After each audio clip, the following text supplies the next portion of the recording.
சென்னை வியாசர்பாடியில் தீமிதி திருவிழா நடக்கும்போது பெண் பக்தர் ஒருவர் அந்த தீக்குண்டத்தில் தவறி விழுந்து அவருக்கு காயம் ஏற்பட்ட அண்மை செய்தி இது. தற்போதைய முக்கிய செய்தி, தீமிதி திருவிழாவின் போது அந்த தீக்குண்டத்தில் பெண் ஒருவர் தவறி விழுந்து படுகாயம் ஏற்பட்டிருக்கும் அண்மை செய்தி இது. சென்னை வியாசர்பாடி பகுதியில் உள்ள தீப்பாஞ்சம்மன் கோயிலில் தீமிதி திருவிழா நடைபெற்றது. அதில் பெண் பக்தர் ஒருவர் அந்த தீக்குண்டத்திலேயே தவறி விழுந்து காயம் ஏற்பட்டிருக்கிறது என்ற அண்மை செய்தி இது.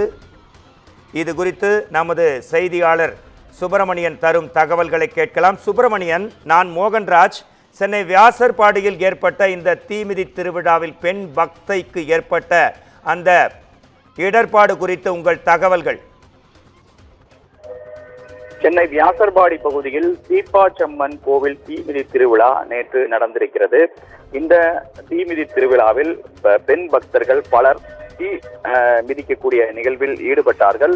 அப்போது ஒரு இளம்பெண் ஒருவர் இந்த தீ மிதிக்கக்கூடிய நிகழ்வில் ஈடுபட்ட போது அதில் தவறி விழுந்தார். உடனடியாக அங்கு முன்னெச்சரிக்கை நடவடிக்கையாக நிறுத்தி வைக்கப்பட்டிருந்த தீயணைப்பு மற்றும் மீட்பு படை வீரர்கள் அந்த பெண்ணை பத்திரமாக மீட்டனர். அரசு மருத்துவமனையில் சிகிச்சைக்காக அவரை அனுமதித்திருக்கிறார்கள். இந்த சம்பவம் குறித்து வியாசர்பாடி போலீசார் விசாரணை நடத்தி வருகின்றனர். விசாரணையில் அவர் வியாசர்பாடி கண்ணதாசன் நகரை சேர்ந்த பானு என்பது தெரிய வந்திருக்கிறது.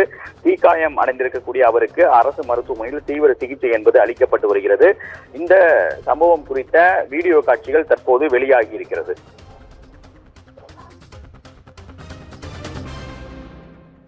நன்றி சுப்பிரமணியன்.